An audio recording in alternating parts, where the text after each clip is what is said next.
Allahumma inni a'udzu bika minal barasi wal jununi wal juzami wa min sayyi'il asqam.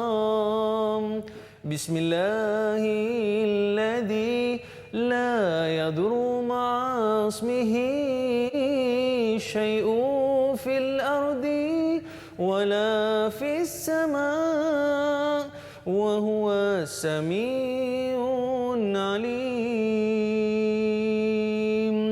Assalamualaikum warahmatullahi wabarakatuh. Alhamdulillahi rabbil alamin. Wassalatu wassalamu ala asyrafil anbiya'i wal mursalin wa ala alihi wa sahbihi ajma'in. Subhanaka la ilma lana illa ma 'allamtana innaka antal alimul hakim. Qala rabbi shrah li sadri wa yassir li amri wahlul 'uqdatam min lisani yafqahu qawli, amma ba'd. Alhamdulillah, anda bersama dengan saya Dai Aiman. Pada hari ini kita akan telusuri satu topik yang cukup menarik. Bila mana datang saja pada musim ini, kita akan sentiasa terdengar laungan labbaik Allahumma labbaik, labbaik la syarika laka labbaik, innal hamda wan ni'mata laka wal mulk la syarika lak. Dan laungan ini mudah-mudahan kita dapat kembali mendengarnya suatu hari nanti. Baik, para penonton sekalian, hari ini kita nak bincangkan satu topik yang cukup menarik berkaitan dengan haji norma, ibadat haji norma baharu. Tapi sebelum tu, para penonton, kita nak update status terkini COVID-19 di Malaysia sehingga 18 hari bulan 7 2021. Kes baharu 10,710 dan alhamdulillah kes sembuh baharu 5,778 dan duka cita kita maklumkan kes kematian baharu 153 orang. Jom sama-sama kita berganding bahu untuk kita terus mengekalkan SOP yang telah ditetapkan oleh pihak kerajaan, mengekalkan penjarakan fizikal, pakai pelitup muka dan sentiasa memakai cecair pembasmi kuman. Baik, para penonton yang dirahmati Allah Subhanahu Wa Taala sekalian, hari ini bagi mengupas topik kita yang cukup hebat ini, ibadah haji norma baharu, kita bawakan kepada anda pengurus kanan bimbingan haji tabung haji, iaitu Al-Fadil Ustaz Syahrin Awaluddin. Apa khabar Ustaz? Baik, alhamdulillah. Alhamdulillah. Ustaz salah seorang yang bertungkus lumus dalam menyiapkan macam-macam projek berkaitan dengan haji norma baharu, dan kita nak tahu dengan lebih lanjut berkaitan dengan haji norma baharu yang telah diselia ataupun dibuat oleh Al-Fadil Ustaz selepas ini. Boleh Ustaz? Boleh. Dan kita juga ada panel yang kedua yang akan bersama dengan kita pada hari ini, iaitu Dr. Hajah Syamsiah Muhammad, ahli jawatan kuasa penasihat ibadat haji tabung haji JAKIM. Tapi lihat dulu, blok yang akan datang kita akan jemput doktor untuk bersama dengan kita. Baik, sebagai pemuka gelanggang pada hari ini Ustaz kita rasa sangat-sangat teruja dan terharu bila mana Ustaz boleh hadir ke sini Ustaz, untuk memberikan satu penjelasan yang dinanti-nantikan oleh seluruh rakyat Malaysia berkaitan dengan ibadah haji norma baharu. Kalau solat ada norma baharunya di masjid. Kalau apa sajalah yang kita buat hari ini semua ada norma baharunya. Betul Ustaz? Ya, korban pun ada. Korban pun ada norma baharunya. Kata lembu-lembu relax tak lama lagi nak kena sembelih. Baik Ustaz. Jadi ibadah haji pun ada norma baharu. Kita nak dengar secara mukadimahnya Ustaz, bagaimana yang disebutkan sebagai ibadah haji norma baharu ni Ustaz? Dipersilakan. Bismillahirrahmanirrahim. Assalamualaikum warahmatullahi wabarakatuh. Terima kasih kepada Dai Aiman. Ya. Alhamdulillah, kita bersyukur pada Allah Subhanahu Wa Taala dengan izinnya dapat kita bertemu pagi ini. Alhamdulillah. Insya-Allah pada 9 Zulhijjah, hari Arafah, hari yang penuh keberkatan ini. Mudah-mudahan Allah Subhanahu Wa Taala akan berikan kita petunjuk dan hidayahnya, keampunannya, Jadi bila kita berbincang tentang ibadat haji norma baru ni, secara umumnya ia bukanlah bermakna haji baru. Nak buat haji baru. Haji itu tetap sama. Konsep dan falsafah dia, kaedah pelaksanaannya seperti mana yang ditunjukkan, yang diberitahu oleh baginda Rasulullah sallallahu alaihi wasallam, khuzu anni manasikakum. Maknanya kita tak bolehlah nak buat haji ni secara pandai-pandai kita, nak ubah-ubah dan sebagainya. Tapi dah ditunjukkan oleh Nabi sallallahu alaihi wasallam, seperti mana juga solat kita. Kalau kita solat, Nabi kata, sallu kama raaitumuni usolli. Sembahyanglah kamu sebagaimana kamu lihat aku sembahyang. Kalau haji ini, khuzu anni manasikakum. Ambillah daripada aku bagaimana aku tunaikan ibadat haji ini. Ibadat haji ini dalam istilahnya dia special sikit. Dia guna istilah manasik.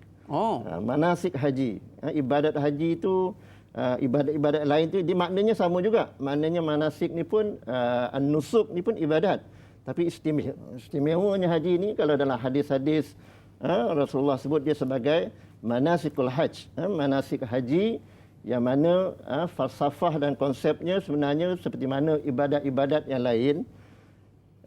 Dia punya tujuan dia tak lain dan tak bukan ialah untuk memperkokohkan ubudiyah, ketundukan kita kepada Allah Subhanahu Wa Taala. Kita tahu Allah sebut dalam Al-Quran, wa ma khalaqtul jinna wal ins illa liya'budun. Dan tidak aku jadikan jin dan manusia melainkan untuk beribadat padaku. Jadi haji ini sebagai rukun Islam yang kelima, dia adalah kemuncaknya. Solat, kita puasa, kita keluarkan zakat, dan hinggalah kita menunaikan haji pada bulan yang terakhir tahun hijrah. Bulan Zulhijjah ni bulan yang terakhir.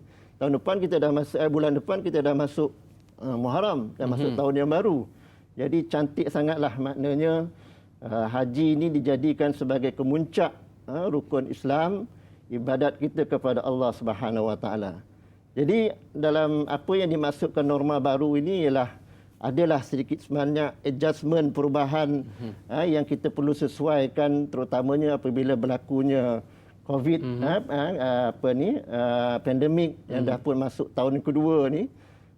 Nak tak nak dalam semua aspek sebenarnya ada norma-normanya. Jadi itu yang kita nak bincang insya-Allah. Bagaimana persediaannya, daripada persediaan jemaah haji, juga dari segi istita'ah, kemampuan nak menunaikan haji, termasuk juga nanti kita akan lihat dari sudut kursus dan latihannya, pendidikan haji. Semua ni ada norma-norma barunya. Dah tak sama dah seperti 10 tahun ataupun 20 tahun yang lalu. Jadi insya-Allah kita juga akan tengok bagaimana hukum-hukum yang berkaitan tentang rukun-rukun haji, wajib-wajib haji. Yang itulah yang kita harap kita dapat sama-sama berkongsi dengan tuan-tuan dan puan-puan supaya mudah-mudahan ibadat haji ini dia tidak lagi menjadi satu ritual. Maknanya perkara yang dah macam jadi adat. Yang tadi Aiman sebut. Setiap tahun orang pergi haji. Betul. Tapi kita di tabung haji, kita dah ada planning kita, blueprint haji kita untuk 5 tahun yang akan datang. Kita punya target, kita punya matlamat, kita nak melahirkan graduan haji yang benar-benar bukan hanya saleh, tapi musleh. Seorang orang yang balik haji itu, dia jadi seorang yang baik, orang yang soleh, dan dia juga menjadi ejen membuat pembaikan di dalam masyarakat, dalam keluarga dia, dalam masyarakat setempat, dalam negara dia. Bahkan haji ini kalau kita lihat ianya adalah merupakan ijtima' alami, international. Dia juga ada peranannya di peringkat antarabangsa. Baik Ustaz, kalau kita tengok di sekolah Ustaz, kita ada cikgu-cikgu. Kalau kita tengok di universiti, kita ada pensyarah. Tapi di tabung haji kita ada Ustaz Syahrin yang bertanggungjawab dalam membimbing jemaah haji kita. Tapi Ustaz, kita teringatlah dulu zaman-zaman dulu saya, maknanya kalau musim-musim haji ni Ustaz, berbulan-bulan mak-mak ayah-ayah kita ni kan pergi kursus haji ya, praktis tawaf tu Ustaz. Sampai terlanggar-langgar apa tu kain Kaabah tu kan. Terlanggar-langgar, makcik jangan langgar makcik, nanti batal nanti. Makcik tu pun patahlah balik buat sekali lagi. Ustaz Ustaz, sakit perut Ustaz, nak pergi toilet. Macam-macam keadaan Ustaz ya. Dalam simulasi kita buat di masjid, buat di tempat lapang, melontar jamrah Ustaz, ada yang buat macam lontar peluru pun ada Ustaz ya. Macam-macam simulasi yang kita buat pada orang kata apa sebelum-sebelum ni lah Ustaz. Tapi sekarang ni Ustaz, mungkin Ustaz boleh cerita sikitlah Ustaz. Apa yang Ustaz maksudkan dengan pendidikan ataupun bimbingan haji norma baru ni Ustaz? Silakan. Ya. Kita tahu Nabi SAW sebut man arada dunya fa'alaihi bil ilm wa man arada al akhirah fa'alaihi bil ilm wa man arada bihima fa'alaihi bil ilm. Maksudnya lebih kurang siapa yang nak dunia dia kena ada ilmu. Nak akhirat pun kena ada ilmu. Kena ilmu juga. Nak dunia dan akhirat sudah pasti juga kena ada ilmu. Jadi termasuklah dalam bab haji ini, ibadat haji ataupun manasik haj ini, dia memang perlukan kepada persediaan ilmu. Maknanya nak buat ibadat ni kita tak nak kita buat ibadat ni macam saya sebut tadi ritual, adat, ikut-ikut. Kita tak faham apa dia punya rukun dia, apa dia punya wajib dia, apa hikmah dan sebagainya. Jadi itu mengurangkan penghayatan kita terhadap ibadat tersebut. Jadi sebab itu kita di tabung haji kita memang memberikan fokus utama terhadap persediaan ilmu jemaah kita. Okey. Kita ada dua program utama. Program pertama kita katakan program pembangunan jemaah haji. Yang di sini yang itu yang tadi Dai Aiman sebut, kita memang dah ada kursus haji. Ada 4 jenis kursus haji kita ada. Kita ada kursus asas haji. Itu yang 13 minggu, 13 siri. Dulu lagi lama. Tapi kita dah potong jadi 13 minggu. Kemudian selepas tu kita ada kursus intensif haji. 2 hari kursus intensif haji. Bagi mana yang ada masalah nak faham, kadang-kadang tahulah kita punya pakcik-pakcik kita, makcik-makcik kita yang tak sekolah, yang mana yang uzur apa sebagainya tu kadang dia tak faham. Betul. Kita kena bimbingan khas. Kita ada juga kursus khas haji. Untuk bantu mereka supaya mereka faham haji ini.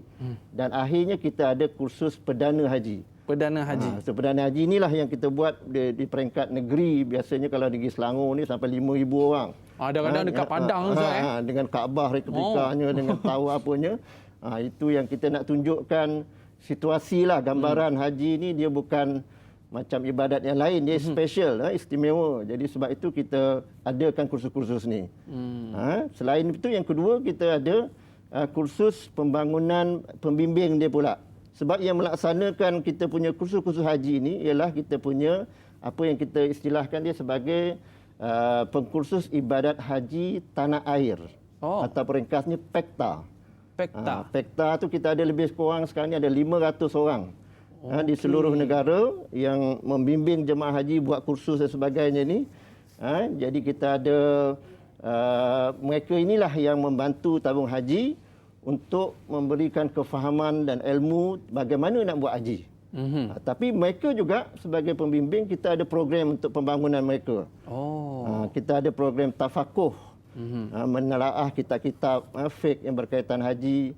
Ini semua yang saya maksudkan ini dalam konteks norma baru ini sejak daripada tahun lepas lah, tahun 2020 kita dah ada program untuk peringkat pembimbing ni kita dah ada tafakuh haji online. Yang baru ni kami mesyuarat dengan kita punya jawatankuasa penasihat ibadat haji kita untuk tahun yang akan datang ini, yang baru ni kita akan buat pula talaki kitab-kitab yang berkaitan dengan bab-bab haji ini bersama dengan kita punya pembimbing-pembimbing.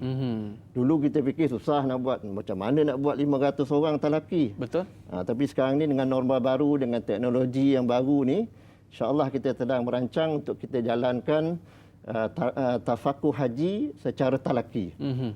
Selain daripada itu kita dah buat, tahun lepas kita buat, kita ada tiap-tiap tahun muzakarah haji yang bincangkan tentang isu-isu yang berkaitan hukum hakam haji ini. Apa-apa bila balik selepas haji macam-macam lah timbul. Jadi kita punya jawatankuasa pakar rujuk kita ni akan duduk berbincang bersama dengan pembimbing-pembimbing kita untuk kita mengeluarkan resolusi-resolusi yang akan menjadi panduan untuk menyelaraskan kefahaman jemaah haji Malaysia ini. Sebab tahulah Islam ni dia ada 4 mazhab. Betul. Macam-macam pandangan ulama berkaitan, jadi kita tak nak masyarakat kita terkeliru.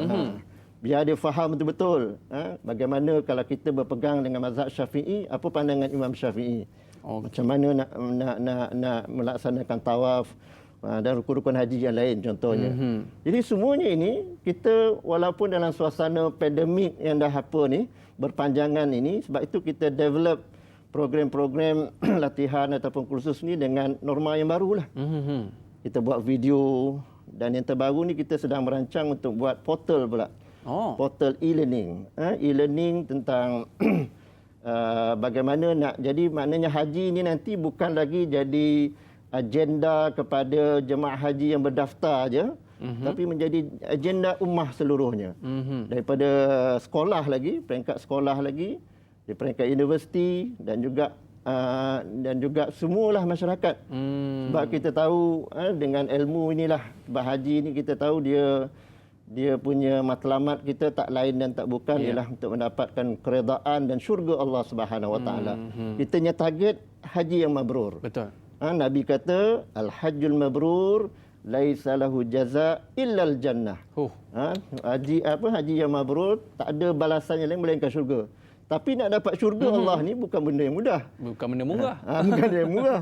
Kita kena belajar, kita kena ada ilmu, kita kena faham. Kalau tak pun jadi orang yang betul-betul pakar, kita faham al-fahmu tentang ibadat haji itu. Maqasidnya, hukum-hukumnya dan sebagainya. Kita nak bimbing daripada kecil. Ya, betul, Ustaz? betul. Yes. Sebab Ustaz, kalau kita tengok ada adik-adik kita ni, adik-adik cilik ni Ustaz, dia tawaf tu siap bawa botol air.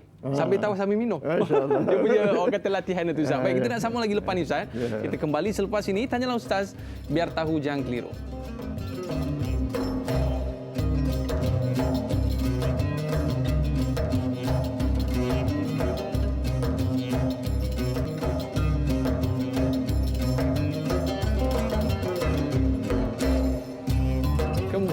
Kembali dalam Tanyalah Ustaz, biar tahu jangan keliru. Okey, terima kasih kepada para penonton yang terus setia bersama dengan kita pada hari ini. Kita membincangkan satu topik yang cukup menarik, iaitu haji norma baharu. Yang best Zat, kalau kita sambung cerita tadi kan. Sambung cerita tadi, budak tu siap bawa botol air besar Zat. Tawah Ustaz, terlondeh. Tapi tak apalah Ustaz. Pakai ihram lah tu. Yelah, tapi budak-budak tu dia potonglah kain kecil sikit kan. Tapi nak cerita Ustaz, daripada kecil lagi kita dah ada buat bimbingan haji tu kan Ustaz supaya dia mudah untuk mereka melakukan haji. Baik Ustaz, sahabat kita di Facebook nak tanya soalan lah Ustaz. Boleh ke? Boleh. Baik, kita nak raikan soalan di Facebook bersama dengan Abdul Ghafur. Assalamualaikum Ustaz dan Da'i serta kru-kru yang dirahmati Allah. Amin. Bagaimana jemaah haji memilih jenis haji yang mereka lakukan sekarang? Terima kasih, biar tahu jangan keliru. Kalau dulu ada apa haji? Haji ifrad, ada tamatuk, ada apa lagi satu Ustaz? Haji Qiran. Haji Qiran. Nampak lupa dah. Okey Ustaz. Tapi sekarang ni norma baharu ni Ustaz, memang dah ditetapkan ke ataupun tak kisah mana-mana satu Ustaz? Okey. Kalau sekarang ni kita sedang berlangsung sekarang ni dalam masa seminggu haji sekarang ni, kita ada talian, kita namakan talian ibadat haji. Ataupun kita buat secara maya lah, melalui elektronik, WhatsApp, aplikasi WhatsApp. Kita namakan dia sebagai e-type. E-type ni maknanya kita bagi peluang tahun ni kita ada lebih kurang 260 orang lebih kurang jemaah haji Malaysia yang tinggal di Saudi. Rakyat Malaysia yang tinggal di Saudi, yang bekerja di Saudi, yang berpeluang alhamdulillah mereka dapat tunaikan haji tahun ini. Kita kumpulkan mereka ini dengan kita punya pejabat konsul kita di Jeddah. Kita dah buat kursus haji online bersama dengan mereka, dan sekarang ni kita buat pula peluang untuk mereka bertanya ataupun bersoal jawab dengan kita punya pembimbing ibadat haji kita ni. Mereka boleh tanya. Hari ni start hari ni 24 jam. Kita buka dia talian tu 24 jam 2 hari ni. Jadi di antara soalan popular dia awal-awal lagi tu daripada 7 semalam, 7, 8 sebelum mereka berangkat untuk menunaikan haji ni, jenis-jenis haji. Soalan favorite. Soalan favorite. Okay. Kami nak buat haji apa? Haji ifrad ke apanya. Betul. Tapi sebelum tu saya nak betulkan sikitlah, maknanya sebenarnya bukan haji ifrad, haji tamattu, haji qiran itu bukannya jenis haji. Itu ialah cara melaksanakan haji sama ada secara tamattu, secara ifrad ataupun qiran. Yang jenis-jenis haji ini ialah kalau dalam kita punya modul kita, jenis-jenis haji ini ialah yang maksud dia ialah haji fardu. Kita kalau kali pertama menunaikan haji kita ialah haji yang wajib. Haji yang makna kita diwajibkan menunaikan haji sekurang-kurangnya sekali semua hidup. Umrah pun sekali. Itu dipanggil haji fardu. Lepas tu yang ulang-ulang lagi, ada peluang lagi itu dipanggil haji sunat. Lepas tu kalau yang tak berkesempatan, sekarang ni tambah dengan norma baru ni, dengan bilangan haji jemaah yang sedikit, mereka tak dapat nak tunaikan haji. Kalau dengan kota kita yang ada sekarang ni pun, mereka terpaksa tunggu lama. Sebab ramai yang mendaftar untuk pergi haji. Jadi sebab tu mereka perlu tak dapat nak buat. Kadang-kadang sementara nak tunggu tu meninggal. Allah dah jemput mereka dulu. Jadi mereka tak berdosa. Mereka dah, sebab tak cukup syarat-syarat kemampuan mereka dijemput untuk menunaikan haji. Jadi mereka boleh ganti dengan apa yang selalu yang famous kalangan masyarakat kita sebut haji badal. Ganti niabah, orang lain yang lakukan haji untuk datuk kita, nenek kita, ayah kita yang dah saudara kita dah meninggal. Itu pun jenis haji juga. Itu dinamakan jenis haji. Haji fardu, haji sunat, haji badal, haji qada. Kalau ada masalah kena qada pula. Ataupun ada satu lagi haji nazar, kalau bernazar. Yang tapi saya rasa yang ditanya oleh saudara kita yang bertanya tadi ni berkaitan tentang cara-cara untuk melaksanakan haji. Sama ada haji ifrad ke, haji tamattu ke, ataupun haji qiran. Biasanya jemaah kita, sebab kita berangkat awal, biasanya 1 Zulkaidah penerbangan yang pertama dah pergi. Nak tunggu ke 9 Zulhijjah hari ini sebulan lebih. Jadi mereka kebanyakannya menunaikan haji cara tamattu. Buat umrah dulu. Lepas umrah dia tahlul, boleh buka kain ihram dan selesai dari segi tahlul haji umrahnya. Bila dah sampai dah dekat dengan 9 Zulhijjah ni, sebelum pergi wukuf, biasanya 8 Zulhijjah mereka akan berangkat, barulah mereka akan berniat haji. Itu dinamakan haji tamattu. Jadi tahun ni saya difahamkan ada juga, sebab tahun ni norma baru ni yang lebih kurang 60,000 yang menunaikan haji pada tahun ni, mereka dikendalikan oleh lebih daripada 190 syarikat yang jadi pengendali kepada jemaah haji ini. Dan mereka ada syarikat-syarikat inilah yang akan menyusun dia punya jadual dia. Secara umumnya ada 3 pakej utama. Itu yang kita dengar baru-baru ni. Ada dia punya pakej, ada premium lah, pakej ekonomi, ada yang 5 hari, ada yang 6 hari, ada yang 7 hari menunaikan haji. Jadi tengok pada masa mereka. Kalau ada masa yang mencukupi, mereka ada yang buat haji tamattu. Tapi kebanyakannya saya difahamkan buat haji ifrad. Buat haji je. Jadi sesuailah maknanya dengan suasana sekarang ni, norma baru ni. Mereka sebab tempoh masanya pendek, 5 hari, 6 hari, ada yang terpaksa balik bekerja apa sebagainya. Jadi mereka buat haji ifrad. Maknanya buat haji je. Buat haji saja. Umrah kemudian. Kalau sempat mereka akan buat jugalah selepas tu, tapi kalau tidak dia boleh buat kemudian bila-bila masa haji ifrad. Ataupun kalau nak lebih kalau mereka tak pernah lagi buat haji apa semua, nak buat sekali, dia combinekan. Itu yang dinamakan haji qiran. Tu combine kan Ustaz? Haji antara haji dan umrah. Niat sekali buat amalan-amalan haji, rukun dan wajib haji itu, tapi niatnya haji qiran. Qiran tu maknanya bersamalah. Haji nawaitul hajj wal umrah wa ahramtu bihima lillahi taala. Maknanya dia niat untuk buat haji dan umrah, dan ihram yang keduanya kan Allah Taala. Saya memang nak simpan cita-cita lah. nak pergi dengan Ustaz lah nanti. InsyaAllah.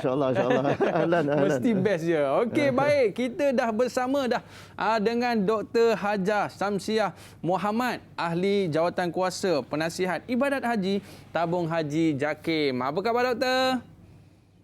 Alhamdulillah. Doktor sihat ya? Alhamdulillah. Alhamdulillah. Oi, kita bersama dengan seorang pakar rujuk dalam ibadah haji tabung haji ni. Doktor, kita nak tanya soalan lah doktor.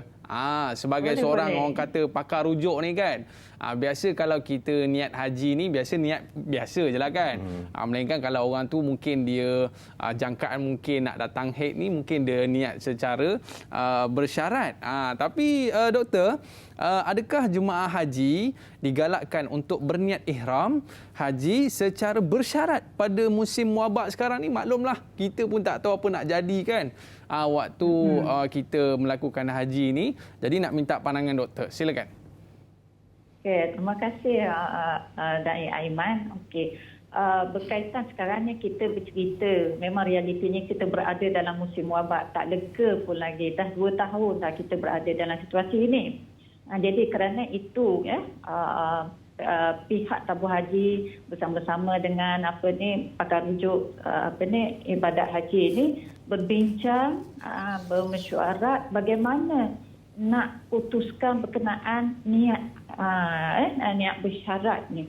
Sebab sebelum ini dalam keputusan yang terdahulu dalam bukan musim pandemik, kita kata memang tidak digalakkan. Dulu kita tak galakkan niat bersyarat bila tunaikan haji, bukan tunaikan umrah. Itu kena faham. Tetapi bila berlakunya wabak ini, kita tengok balik, adakah perlu kita teruskan keputusan dahulu?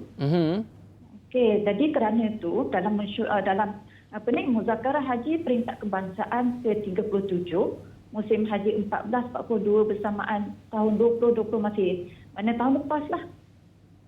Tahun lepas, Muzakarah tahun lepas memutuskan bahawa niat haji bersyarat dalam masa wabak digalakkan. Bagi mengelak dikenakan dam ihsar. Jika dihalang oleh pihak berkuasa untuk meneruskan ibadat haji. Jadi di situ digalakkan, nampak keputusan Muzakarah tahun lepas digalakkan. Sebelum ni tidak digalakkan. Kenapa? Kita perlu faham kenapa pula berubah keputusan bila berlaku pandemik. Kita faham bahawa di musim wabak ini suasananya tidak menentu.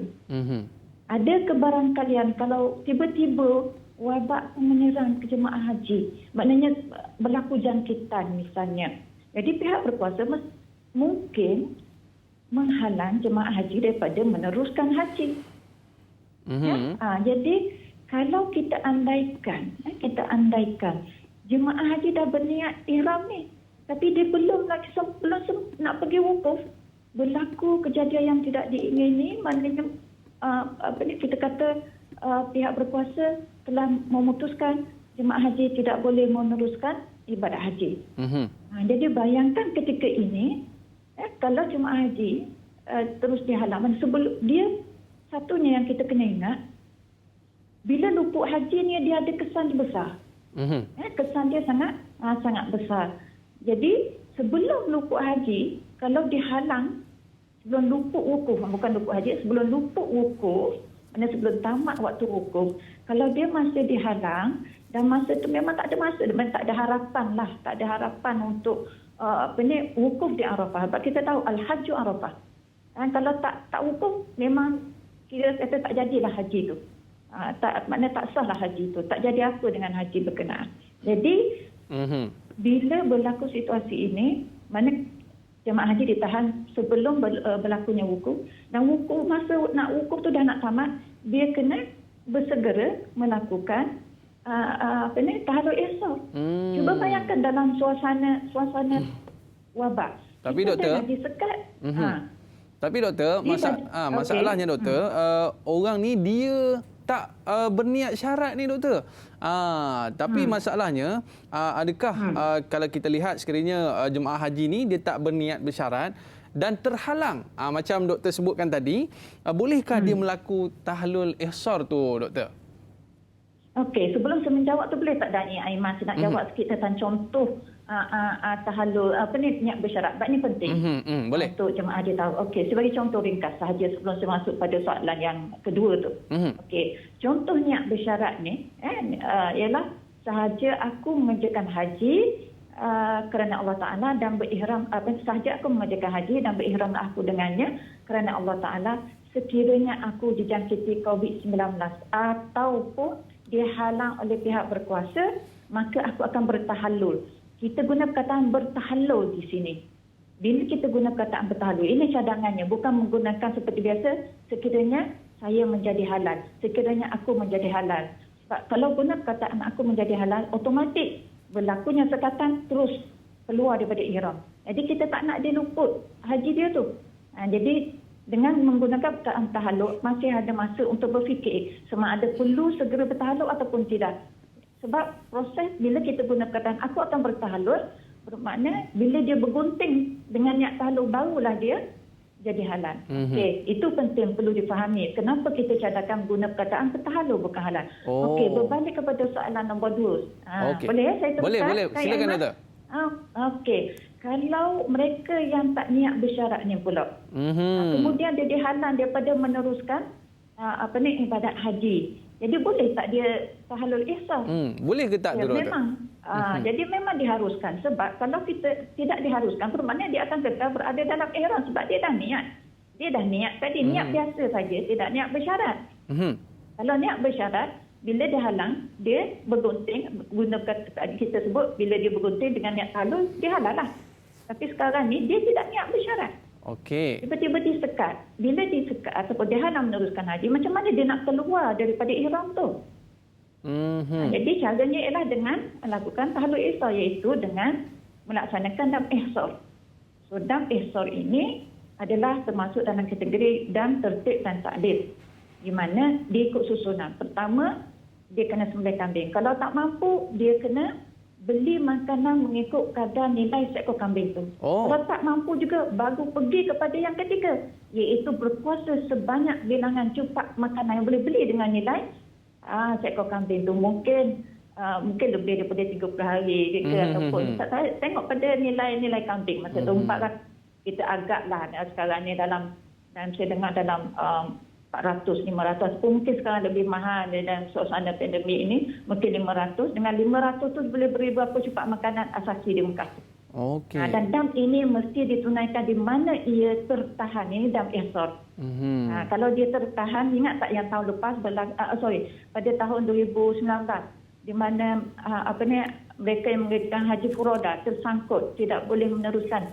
Jadi tempat dia tertahan itu dia kena laksanakan dam ihsar. Kalau dia tertahan di dalam di tanah haram tanah itu dia tunaikan dam ihsar. Kalau dia halang sebelum masuk tanah haram, dia tengah halal lagi di Jeddah contohnya, di airport Jeddah sudah ditahan, maknanya dia tahallul ihsar di situlah. Okey. Itu je untuk soalan yang kedua.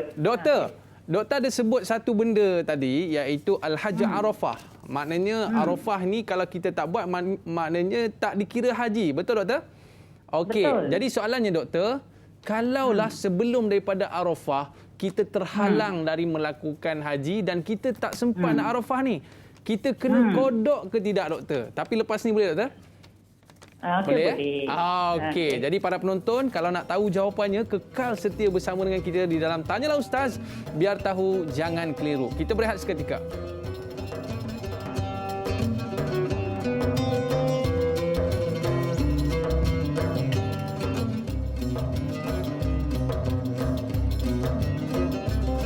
Bulan haji telah tiba lagi, menunaikan ibadah panggilan Baitullah, tanah suci Mekah.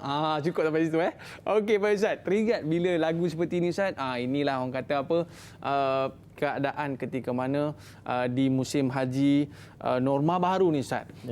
Cuma sebelum kita nak jawab soalan Dr. Syamsiah sebentar tadi, kita gantung dulu sebab kita nak tahu sama ada kena kodok ke tak kena kodok bila mana kita tak sempat nak Arafah ni, dah terhalang dah keadaan itu. Tapi sebelum kita nak jawab soalan tu bersama dengan Dr. Syamsiah, kita nak tanya satu soalan dulu kepada Ustaz. Boleh Ustaz? Boleh. Okey, kita nak raikan satu soalan sahabat kita di Facebook bersama dengan Muhammad Izzuddin. Assalamualaikum Ustaz. Tuan Haji Syahrin. Dr. Hajah Syamsiah dari Aiman, warga kerja TV3 dan TV9 yang bertugas. Selamat dia tak tambah, beserta cleaner dan sebagainya. Panjang pula dia menjadi ya. Boleh kita katakan hari ini dalam sejarah di mana jemaah haji yang melaksanakan ibadah haji pada tahun ini dalam bilangan yang kecil berbanding sebelum ini. Boleh Ustaz atau Doktor terangkan serba sedikit perbezaan mengenai tawaf yang dilakukan dalam norma baharu ini berbanding sebelum ini. Mohon perkongsian ilmu Ustaz dan Doktor. Terima kasih. Sebab kalau kita tengok Ustaz dalam TV mereka ni tersusun je semua Ustaz. Adakah benda ni memang dah disusun norma baharu ke bagaimana Ustaz? Ya, sebelum kita tahu alhamdulillah kerajaan Arab Saudi dia buat dia punya planning perancangan dia tu agak baik teratur. Sebelum musim haji yang tahun lepas pun dia buat umrah dulu untuk kumpulan kecil. Tahun ni pun macam tu. Kalau tahun ni kita ada 60,000 orang jemaah yang dibenarkan oleh kerajaan Saudi untuk buat haji. Tahun lepas lagi sikit 1,000 orang je. Tapi mereka dah buat dia step by step lah orang kata, berperingkat supaya mereka dapat fikirkan bagaimanakah kaedah, sebab penyakit COVID ni kita tahu wabak ni bukan satu benda yang mudah nak dikawal, mudah nak dielakkan. Jadi sebab itu mereka dah susun SOP-nya. In fact kalau saya difahamkan bahawa tahun ni jemaah-jemaah haji yang terpilih 60,000 ni mereka semuanya gunakan pelbagai aplikasi, apps. Daripada registration pendaftaran untuk menunaikan haji yang diterima daripada tahun ni lebih daripada 500,000 yang mohon untuk buat haji, tapi yang dapat diluluskan hanya 60,000. Proses tu daripada pendaftarannya sehinggalah keluar tasrih dipanggil permit untuk buat haji itu semuanya dilakukan secara online. Mana kerajaan Saudi ada dia punya website dia punya portal dan sebagainya tu. Canggihnya tu. Jadi bila mereka ni yang terpilih ni, tu yang kita dah tengok mulai daripada 7 Zulhijjah, 8 Zulhijjah mereka dah dikumpulkan di satu tempat. Mereka dah bagi-bagikan. Tadi dia ada lebih kurang 190 syarikat dan ada juga syarikat yang telah bergabung buat konsortium dan sebagainya. Tapi macam mana mereka manage untuk buat haji tahun ini, mereka dah pecah-pecahkannya, setiap grup tu hanya 20 orang je. 20 orang sahaja. Satu grup, satu maknanya macam mana mereka nak susun nanti tawaf, sa'i, melontar dan sebagainya, mereka dah pecah-pecahkan. Satu grup tu ada lebih kurang 20 orang dengan seorang ketua yang akan jaga jemaah mereka ini. Dan mereka memang special sungguh tahun ni dari Aiman. Mereka ada escort bawa nak sampai ke Masjidil Haram. Mereka sekarang ni mereka dah selesai tawaf kudum, mereka dah pergi ke Mina dan mereka dah ni insya-Allah hari ni mereka akan bergerak ke Arafah untuk wukuf di Arafah. Tapi sebelum tu saya difahamkan memang sahabat-sahabat kita yang berada di sana mereka memang dilayan ataupun diuruskan oleh kerajaan Arab Saudi ni dengan protokol ataupun SOP yang cukup, yang standard tu memang buatlah, maknanya kena sebelum tu mereka kena ada vaksin, pemeriksaan kesihatan yang sihat dia yang boleh pergi, umur pun 18 hingga 60 je, mereka pilih betul-betul yang sihat semua dan dah macam tu maka mereka akan dibawa ke Masjidil Haram untuk tawaf. Dia kena queue dulu. Group by group. Maknanya grup satu masuk. Dulu pintu punya banyak, mereka boleh masuk mana-mana pintu dengan apa bagainya, itu yang memang dalam keadaan yang normal lah. Dalam keadaan yang normal baru ni, mereka tak boleh buat macam tu. Dan kita tengok pun dalam TV pun mereka dah tunjukkan di keliling Kaabah tersebut dah ada garisan-garisan yang ditetapkan. Mereka ada kumpulan-kumpulan tadi pun mereka ada dipanggil color scheme. Dia ada color-color tertentu, warna-warna tertentu yang mereka kena ikut. Kena apa, macam mana dia akan susun tu. Jadi mereka queue di luar Masjidil Haram. Dan sebab dia ada apps dia. Kalau umrah dulu dia ada app Tamarna. Kalau My Sejahtera sini dia ada Tawakalna apps-nya. Tapi untuk haji ni mereka ada dipanggil Bitaqah Zakiyah. Smart card. Ada smart card dia. Jadi dia dah boleh control, manage daripada kad tersebut, orang yang boleh masuk, orang yang tak boleh masuk, apa semua kumpulan mana. Jadi mereka kawal itu untuk pastikan bahawa mereka ni dapat tunaikan haji dalam keadaan yang selamat. Jadi mereka masuk ke Masjidil Haram, maka mereka akan tawaf ikut garisan di keliling Kaabah tersebut. Jadi mereka akan dipandu macam tu sehinggalah mereka sa'i. Lepas tawaf selesai 7 pusingan, mereka akan dibawa untuk sa'i. Di sa'i ni dia tak ada garisan sebab dia keadaan dia tu. Jadi tapi dia masih lagi ada pihak yang jagalah untuk supaya ada juga jangan rapat sangat. Adalah orang panggil penjarakan sosial tu kena ada. Supaya jangan berlaku apa-apa dengan pakai face mask, pakai sanitizer apa sebagainya tu, maka mereka akan buat sa'i. Jadi sekarang ni alhamdulillah mereka dah selesai tawaf kudum, dah merasai pengalaman untuk tawaf dalam norma baru ini.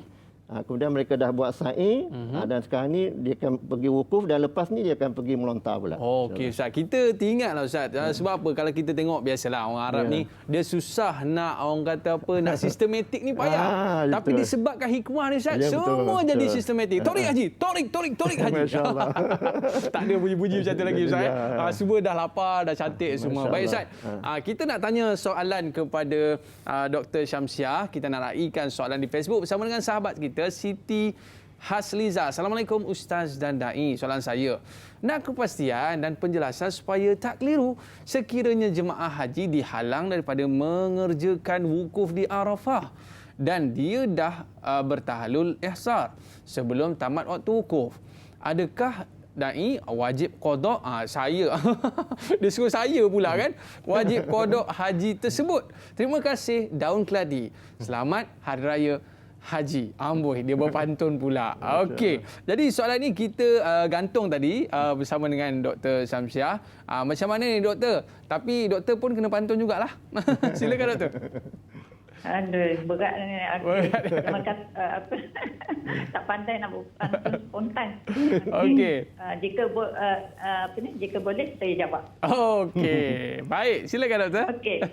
Okey, bila kita bercakap dalam bab tahallul ni, bila kita sebut tentang orang yang bertahallul ihsar, kita kena ingat maknanya dia tidak melakukan niat bersyarat. Sebab niat bersyarat tak timbul tahallul ihsar ke apa semua, tak timbul isu itu. Okey. Jadi sebelum kita masuk kepada jawapan untuk soalan, sebab dia tanya dia sempat bertahallul sebelum luput waktu wukuf. Sebelum saya nak jawab yang tu, saya nak pergi sikit boleh tak Da'i? Sebab boleh. Penting untuk keterangan.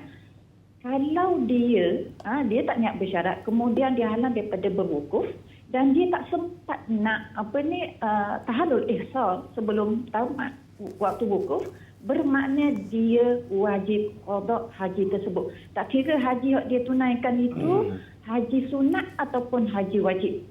Itu berat. Itu berat tu. Yang ini yang ulama sebut, mereka yang bila berlaku ihsar dan tak sempat melakukan tahallul ihsar sebelum wukuf, dia akan jatuh kepada waratah kabirah. Itu yang kita ambil keputusan suruh niat bersyarat tu. Kita tak nak jemaah haji kita berlaku begini. Selain daripada kena qada haji, qada tu maknanya tahun berikutnya mesti dia buat wajib sunat dan wajib haji sunat ke haji wajib kena qada semua. Kena qada pada tahun berikutnya. Sekiranya tak ada keuzuran berat. Dan juga dia kena dua dam, iaitu dam luput wukuf dan juga dam ihsar nak lepas daripada ihram tadi kena bayar dan ihsar. Jadi dua dam, lepas tu kena qada.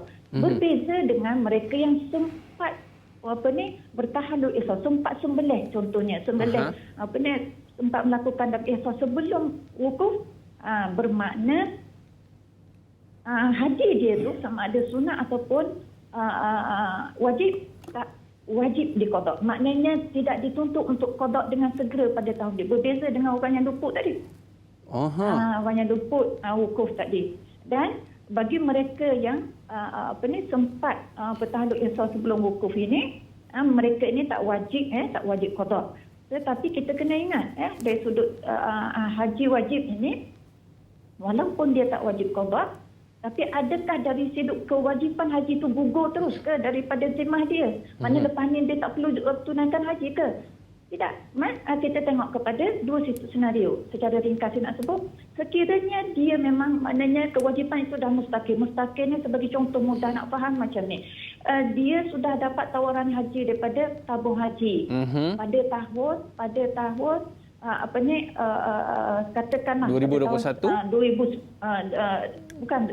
pada tahun 2019. Okey. 2019. Kita buat contoh saja. Tapi dia tolak. Dia tak nak pergi. Okey, masa tu dia dah wajib dah haji tu sebab dia dah dapat tawaran, dah cukup syarat istitaah. Tapi dia yang tak nak pergi. Okey, jadi tiba-tiba katalah kita andaikan tahun depan dia pergi haji ataupun kita kata tahun ni lah, contohnya kita buat dia dapat pergi haji, kemudian dia terhalang. Jadi orang yang ni dikira haji dia sudah mustaqil, maksudnya kewajipan itu tak gugur daripada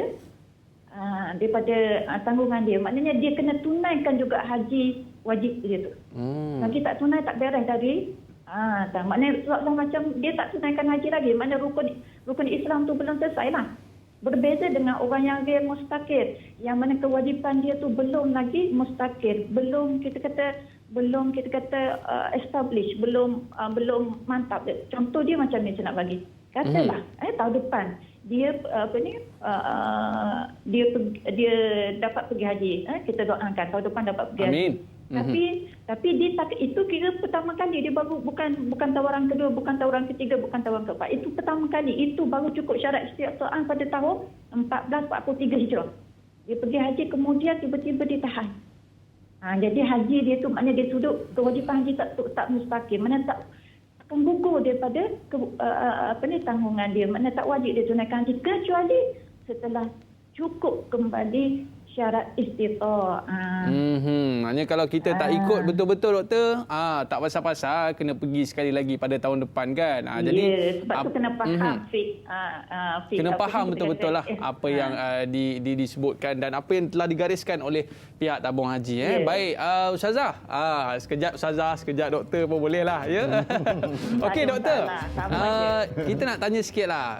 Setahu saya kita tak boleh tutup muka waktu menunaikan haji. Maknanya ibarat kita menutupi muka kita. Tapi sekarang ni kita terpaksa pakai mask dengan pandemik COVID-19 ni. Tapi kita nak tanya selepas ni, boleh doktor? Boleh. Boleh Okey, kalau begitu kita berehat seketika. Para penonton nak tahu jawapannya, kekal bersama dengan kita dan tanyalah Ustaz biar tahu, jangan keliru.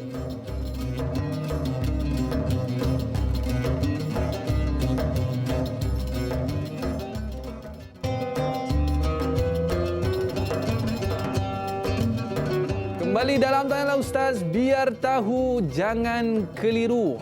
Saya Ustaz teringat waktu pergi menunaikan haji tu Ustaz Orang kata apa, bila kita dapat berada di hadapan Kaabah tu Ustaz sudah semestinya mengalir air mata ataupun kita merintih di hadapan Allah Subhanahu Wa Taala tentang segala dosa-dosa yang kita lakukan selama ini Ustaz. Bila dapat pegang je Kaabah tu dengan wanginya Ustaz kan, kita memanjatkan setinggi-tinggi doa dan pengharapan kepada Allah SWT. Tapi Ustaz, sahabat kita ada soalan ni berkaitan dengan Kaabah ni Ustaz. Boleh kita raikan Ustaz? Boleh. Sebelum kita nak jawab berkaitan dengan tutup muka tadi bersama dengan doktor, kita tanya Ustaz dulu. Boleh Ustaz? Boleh. Baik, sahabat kita Mas Rifah Nur Jama'i. Assalamualaikum Ustaz dan Da'i serta semua kru Tanyalah Ustaz. Adakah ketika norma baru jemaah haji tidak dibenarkan untuk menyentuh Kaabah ketika tawaf bagi membendung kemungkinan berlakunya jangkitan, dan bagaimana jemaah haji melaksanakan tawaf kudum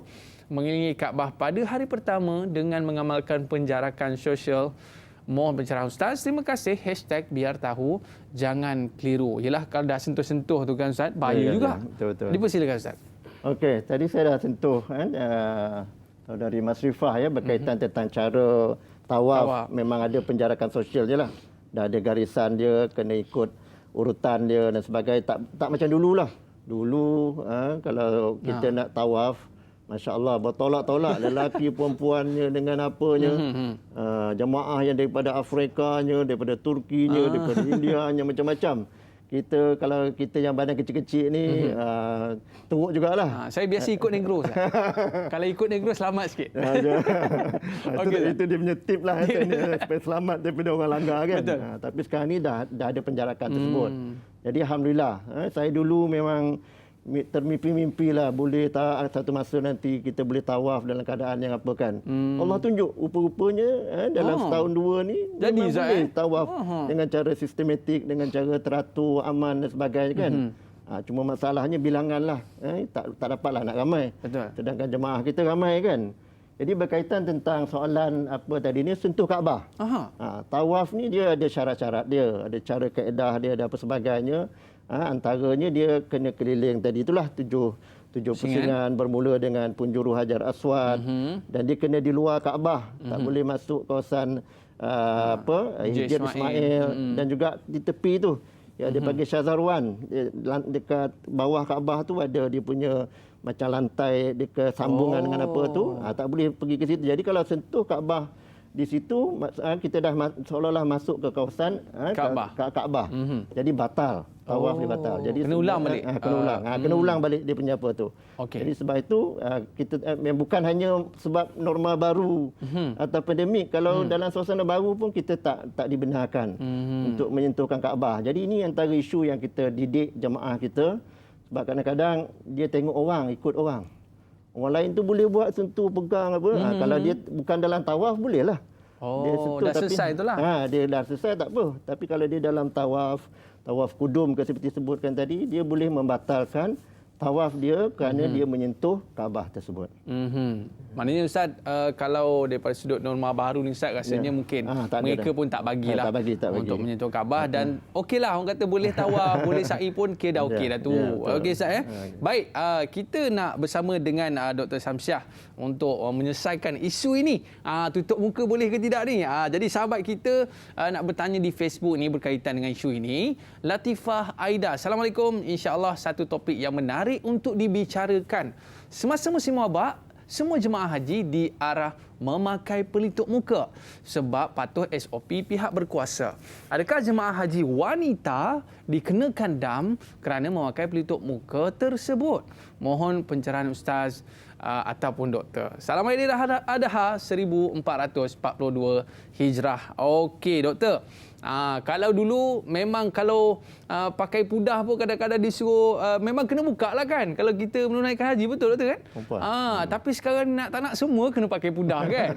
Okey, bagaimana doktor? Silakan.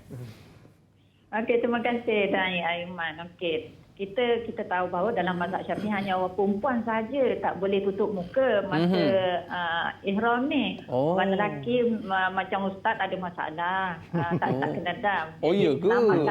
Tak timbul isu lah. Tapi mazhab lain memang lelaki pun kena tutup muka juga. Cuma kita bercakap dalam konteks mazhab Syafi'i. Mazhab Syafi'i. Okey, jadi kita tahu untuk muka bagi perempuan adalah dilarang masa ihram. Dan sebelum ini pun kita ada keputusan kalau masa bukan pandemik, dia ada masalah kesihatan seperti asma, kita membenarkan dia untuk pakai mask, pakai pelitup muka. Tetapi keputusan dia tetap kena dam. Cuma setelah berlaku pandemik, di mana kesemua jemaah haji diarah memang kena patuh tak boleh, tak ikut SOP tak boleh laksanakan haji. Jadi dalam Muzakarah Haji Peringkat Kebangsaan kali ke-37 musim haji 1442 Hijrah bersamaan 2020 Masihi itu tahun depan telah memutuskan bahawa semasa wabak pemakaian pelitup muka yang diarahkan oleh pihak berkuasa ketika dalam ihram bagi wanita adalah diharuskan dan tidak dikenakan dam serta tidak berdosa. Dan keputusan Muzakarah ini sebenarnya selaras dengan fatwa Dar Ifta Mesir. Boleh cari, boleh search dekat Google tu. Pada tahun 2020 dia ada keluarkan fatwa mengatakan tak kena dam bagi mereka pada musim pandemik, bukan musim lain Okay. Dan ini juga keputusan yang telah dibuat oleh resolusi Muzakarah Haji Peringkat Kebangsaan kali ke-33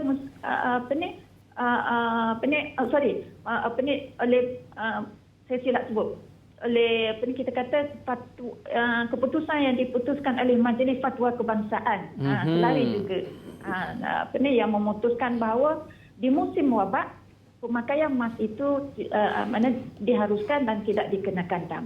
Itulah keputusan musim pandemik. Jadi kita jangan risaulah musim pandemik ini, kerana kita semua orang kena buat. Jadi kita tak berdosa dan kita tidak dikenakan dam. Sebab sebelum daripada pandemik pun doktor, tak silap saya kita dah dibenarkan untuk memakai pelitup muka sebab di sana banyak construction, pembinaan dan sebagainya, abuk-abuk dan sebagainya doktor ya.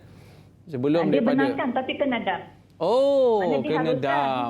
Itu penting tu. Dibenarkan ni pemakaian mask itu untuk kesihatan dibenarkan dalam keadaan biasa, maknanya tak berdosa lah. Sebab kalau kita sengaja melanggar larangan ihram, kita berdosa. Tapi oleh kerana orang tu sakit ke ataupun nak jaga kesihatan dia alergik dengan habuk misalnya, dia diharuskan untuk pakai mask tapi tetap dikenakan dam. Yang tu kena highlight tu. Beza dia pandemik ni dia tak kena dam. Itu bezanya. Okey, baik doktor. Doktor, kita nak tanya satu soalan yang cukup menarik tapi kita berehat seketika, boleh doktor? Kita nak tanya berkaitan dengan solat jamak di masyair tu. Tapi kita dah tamat dah di TV3 dan kita akan sambung lagi 30 minit di TV9. Para penonton kekal setia bersama dengan kita dan tanyalah Ustaz, biar tahu jangan keliru. Kita sambung 30 minit lagi di TV9. Kembali selepas ini.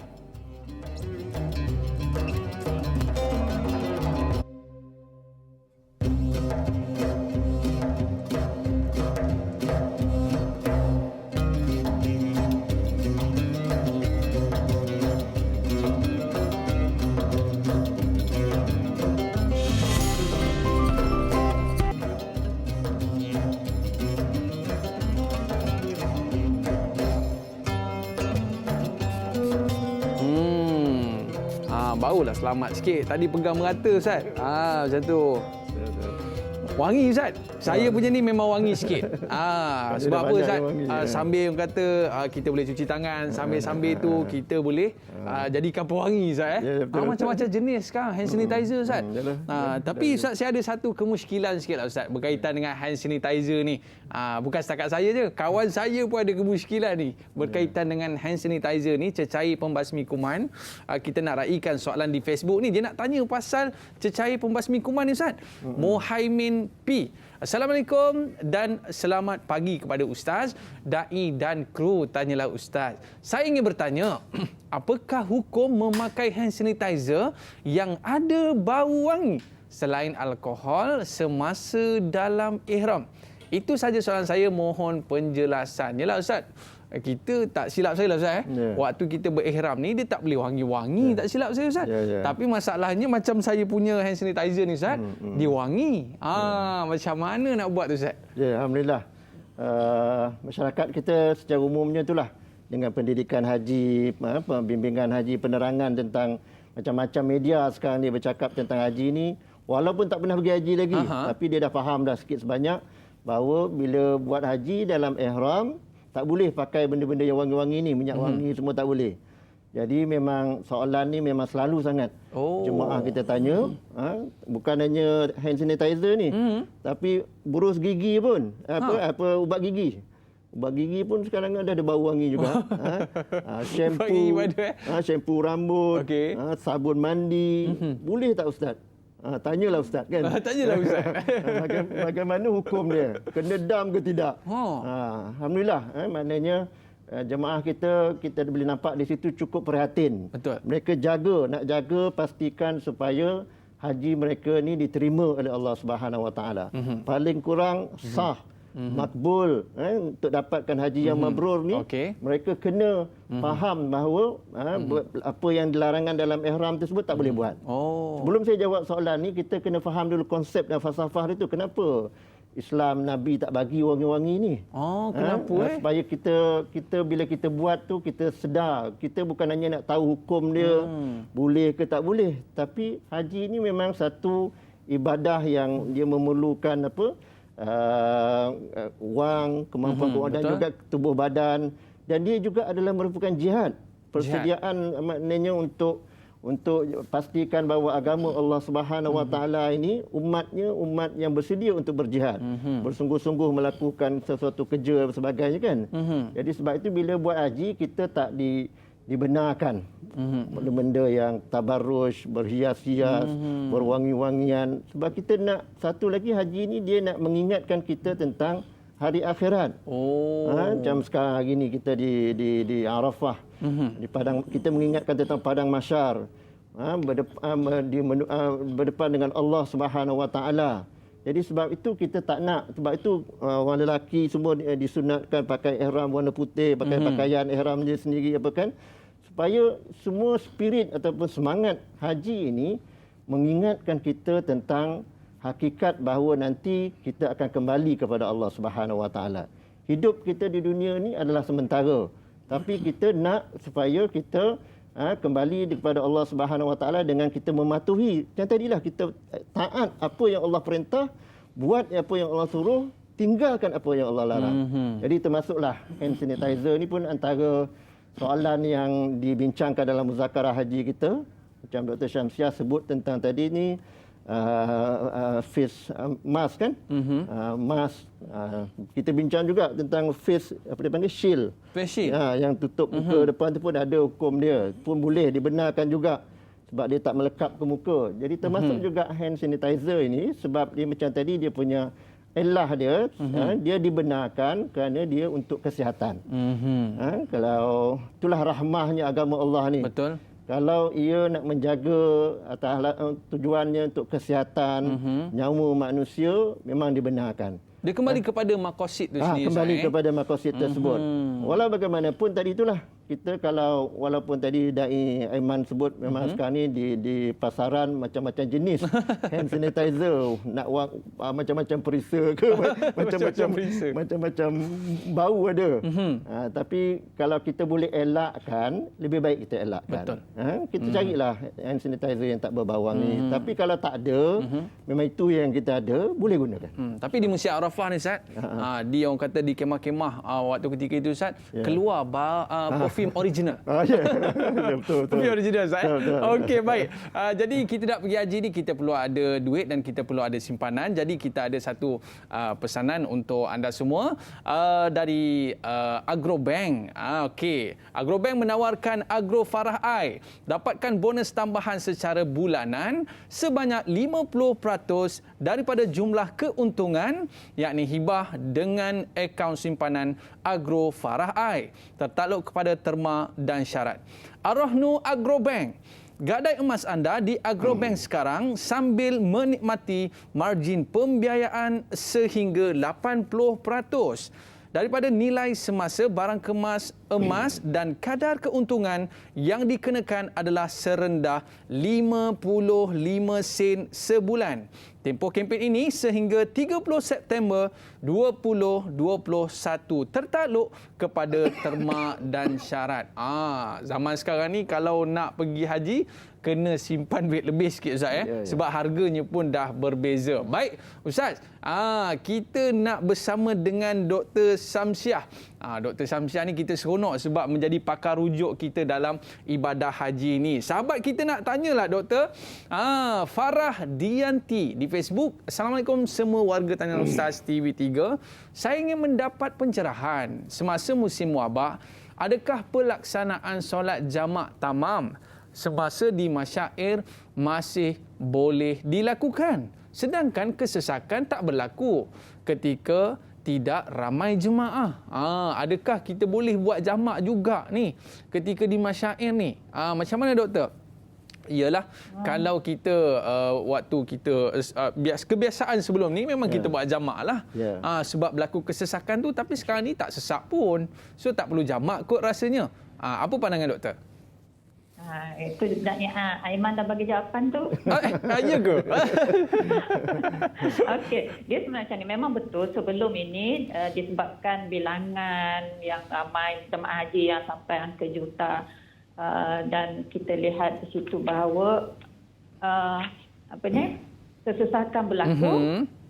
Jadi memang dibenarkan untuk jamak tamam, bukan jamak kosong, jamak tamam. Maknanya ditunaikan solat Zuhur 4 rakaat, Asar dia gabung masuk solat dalam waktu Zuhur, tamam juga je 8 rakaat juga, cuma digabungkan dalam satu waktu.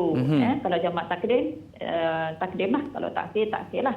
Okey. Cuma dalam suasana pandemik, kalau kita kembali kepada jemaah haji yang sekarang berada di Tanah Suci ni, ada di antara mereka ini yang berada di sana dalam tempoh yang singkat. Okey. Tempoh yang singkat. Contoh, sekiranya dia tidak berada di Makkah selama 4 hari ke atas, tak termasuk hari masuk dan hari keluar. Kalau kita campur dua tu 6 hari lah.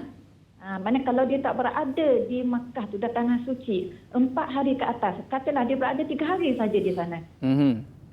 Jadi dia termasuk orang yang musafir. Bila dia musafir, dia boleh jamak dan dia boleh qasar. Okey. Jadi tengok kes tu kes basis. Tetapi yang ni kalau dia ni berada di Makkah tu 4 hari ke atas, maknanya dia bukan lagi musafir, dia dikira orang yang bermukim. Dia kira orang yang bermukim, maka boleh tak dijamak tamam sebagaimana sebelum ni, keputusan sebelum ni. Di sini betul lah jawapan da'i tadi, tak boleh sebab dah tak ada keperluan, tidak ada hajat untuk dia melakukan jamak tamam. Jadi dia perlulah lakukan solat seperti biasa. Zuhur 4 rakaat waktunya, Asar 4 rakaat waktunya, Maghrib pun di waktunya. Kerana kita tahu bahawa mereka ni duduk di apartmen, memang selesa, tidak ada berebut apa-apa, masing-masing sangat selesa. So, tidak ada keperluan, tidak ada hajah, tidak ada masyakkah di situ untuk dia melakukan jamak tamam. Wallahu a'lam. Okey, maknanya kita orang kata apa, sangat-sangat selesa keadaan ketika ini, tak ada bersesak. Tapi tak ada, ingat dulu saya, orang kata perfume original tu saya. Bila tambah pula tengah tawaf tu kan, tergesil pula dengan geng-geng kawan-kawan kita kat sana tu kan. Jadi terasalah perfume original tu. Jadi terima kasih kepada Dr. Syamsiah, dan selepas ini kita nak bersama dengan Ustaz, kita nak cerita tentang tawaf wada' Ustaz. Okey, para penonton mesti nak tahu kan cerita apa tentang tawaf wada' ni. Lepas ni lah kita cerita, boleh Ustaz? Boleh. Para penonton kekal setia bersama dengan kita sehingga ke akhir rancangan. Tanyalah Ustaz, biar tahu jangan keliru.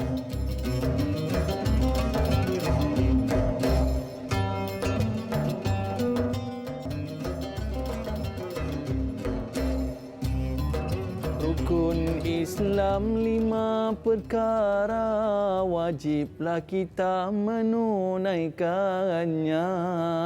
Itu Tan Sri P. Ramlee lah Ustaz ya. Ustaz minat Tan Sri P. Ramlee? Okey. Baik Ustaz. Rukun Islam 5 perkara Ustaz. Dan rukun Islam yang kelima, seingat saya lah Ustaz ya, iaitu menunaikan haji. Tapi di hujung tu ada tambahan Ustaz. Bagi yang berkemampuan. Baik Ustaz, kemampuan sekarang dengan kemampuan dulu ni memang sangat-sangat berbeza, betul Ustaz? Betul. Dan sahabat kita ni ada kekeliruan sikit ni, kita nak raikan soalan di Facebook bersama dengan Abdul Ghafur. Assalamualaikum Ustaz dan Da'i serta kru yang dirahmati Allah. Amin. Bagaimana pula kaitan istita'ah atau kemampuan menunaikan haji dengan norma baharu ini? Terima kasih Ustaz, biar tahu jangan keliru. Agak-agak berapalah pakej sekarang kan. Dulu mungkin dalam 10,000 macam tu je kan Ustaz kan. Mungkin Ustaz boleh cerita sikit. Bersilakan Ustaz. Ya. Syarat istita'ah ni memang salah satu daripada syarat wajib haji pada Islam. Orang yang berakal, orang yang sihat dan sebagainya apa itu. Jadi salah satunya ialah istita'ah. Jadi istita'ah ni kalau Nabi ringkaskan dia kepada dua komponen utama lah. Dia sebut az-zad wal rahilah. Bekalan untuk dia pergi haji ni, dan juga ditinggalkan untuk keluarga dia, dan juga perjalanan nak naik apa nak pergi haji tersebut kena ada kemampuan, ada pun istita'ah tu lah. Keselamatan tu lah. Jadi kami di tabung haji kita ringkaskan dia pada 4K. Ada mudah 4K. Orang mudah nak faham. K yang 4K. pertama, istita'ah ni ialah keselamatan ataupun keamanan. Al-amnu lah maknanya macam sekarang lah bila masalah COVID ni tak selamat. Dulu mungkin perjalanan padang pasir dengan ada macam-macam, tapi sekarang ni dah naik kapal terbang apa sebagainya, keselamatan tersebut mungkin lebih terjamin lah, tak ada masalah. Tapi ada lagi masalah macam isu-isu yang melanda dunia sekarang ni. Tak selamat. Kalau pergi tak boleh. Kerajaan Arab Saudi pun bukan mereka tak nak benarkan orang datang buat haji. Tapi isunya nyawa. Nyawa manusia, nak pastikan nanti bila katakanlah 1 juta orang, 2 juta orang berhimpun, macam mana nak jaga dari segi penjarakan sosialnya. Jadi itu mungkin antara justifikasi sebab berpandukan kepada syarak. Istita'ah tu kena ada. Mana orang yang nak menunaikan haji ni kena pastikan mereka ada kemampuan yang pertama, yang pertama keselamatan. Yang kedua kewangan. Okey, kewangan. Yang kedua kewangan. Kos-kos untuk apa?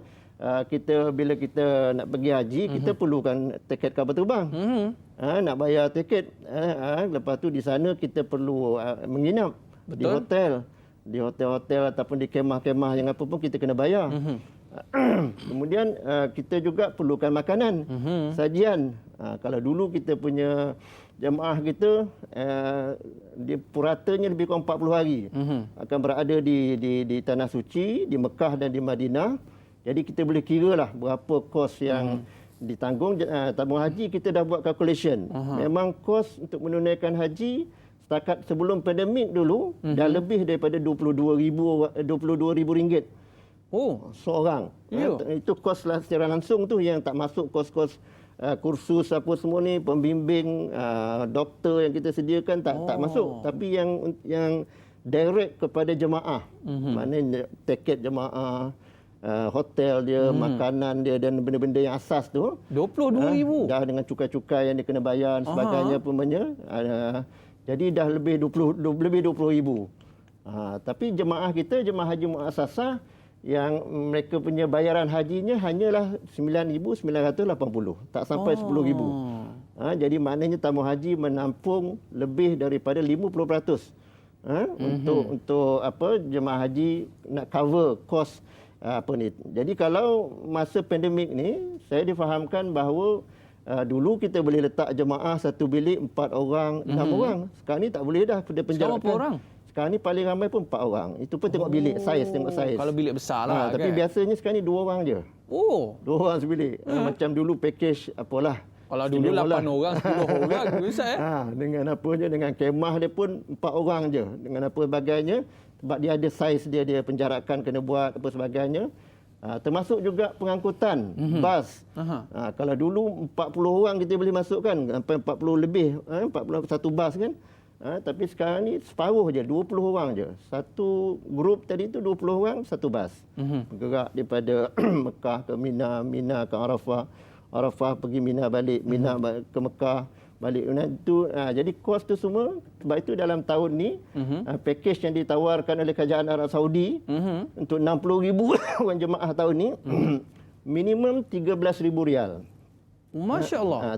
Untuk 5 hari ke paling banyak 6-7 hari. 5 hari sahaja? 5 hari maknanya mereka kena bayar sehinggalah kalau Malaysia dalam lebih 15,000 lah. Kalau kawan-kawan kita yang sedang melaksanakan ibadah haji di sana, berapa dong bayar tu ya, Ustaz? Itulah kos dia sekarang ni. Mereka bayar paling murahnya package ekonomi tu 15,000. 15,000. Kalau premium tu lebih 20,000. Tapi untuk tempoh 5 hari ke 6 hari je. Bukan 40 hari? Bukan 40 hari. 5 jadi, hari. Kita boleh bayangkanlah kalau kita nak menunaikan haji dalam norma baru. Kalau berterusan suasana macam ni, kita dalam keadaan yang macam tadi saya sebut tadi, kosnya pasti akan melipat kali ganda. Maknanya maksud istita'ah juga mungkin berubah, Ustaz? Ya. Jadi sebab itu kita kena fahamlah, maknanya kalau kita tak mampu, kita tak wajib. Man istata'a ilaihi sabila. Maknanya Allah sebut bagi orang-orang yang mampu, orang yang ada. Tapi insya-Allah saya rasa orang Malaysia ni ramai yang ada duit, yang mampu nak bayar atau apa, tapi perlu bayar mengikut kos tersebut. Betul. Supaya perkhidmatan haji tersebut dapat diteruskan. Kalau tidak, kita terpaksa menampung terlalu banyak kos untuk jemaah haji ni. Tapi Ustaz, itu K yang kedua lah baru. Ya. K yang ketiga ialah kesihatan lah. Kesihatan. Kesihatan ni kena sihat tubuh badan lah. Betul. Jadi kalau yang berpenyakit kronik, macam-macam yang sakit apa yang tak dibenarkan lah. Daripada awal lagi memang tak dibenarkan sebab nanti dia masalah. Memang doktor tak bagi. Dan kita buat pemeriksaan kesihatan apa semua. Sebab haji ni dia bukan mudah. Kita biasa duduk di Malaysia ni dalam keadaan yang selesa lah. Betul. Bila sampai di masa saya bertugas dulu sebelum pandemik ni, ada jemaah nak berjalan daripada hotel ke masjid tu tak sampai 1 kilometer pun, tak sampai 1000 meter, tapi kena lalu macam-macam lah tempat. Yelah. Apa bagainya tu. Mereka cadangkan tamu haji buatlah flyover, dia kata. Sampai tahap tu supaya dia nak mudah pergi apa sebagainya kan. Yelah. Sebab dah selesa. Bayangkan sampai biasa tahap kita kat Malaysia ni kan kita parking kereta pun depan pintu masjid. Selamat tak masuk dalam Ustaz. Okey Ustaz. Yang pertama keselamatan, kewangan, kesihatan. Yang keempat Ustaz? Keempat kota. Jadi kota Ustaz, ini, kota inilah yang selalu menjadi isu kepada jemaah kita. Yang nak pergi haji ramai. Kota kita terhad. Dalam 1 tahun kita hanya dibenarkan lebih kurang 31,600. Kalau keadaan biasa. Tapi insya-Allah kita doalah sama-sama mudah-mudahan kota ini akan ditingkatkan. Baik. Tapi jangan lupa Ustaz, tahun depan masukkan nama saya. Insya-Allah. Okey, baik. Kita nak bersama dengan Dr. Syamsiah. Doktor, kalau kita nak tanya pasal tawaf wada' ni Ustaz, jadi sahabat kita ada tanya satu soalan di Facebook. Nur Hidayu Ramli. Assalamualaikum Ustaz dan Dai serta kru. Tanyalah Ustaz, adakah jemaah haji boleh meninggalkan tawaf wada' dalam situasi pergerakan yang terbatas dan terhalang pada musim wabak ini? Dipersilakan Doktor.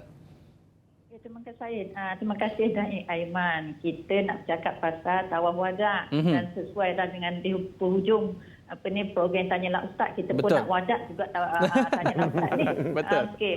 Jadi saya jawab ringkas saja. Okey. Sebenarnya tawaf wadah ini kalau di musim pandemik ataupun musim apa sekalipun, kalau kita termasuk di kalangan orang yang dihalang.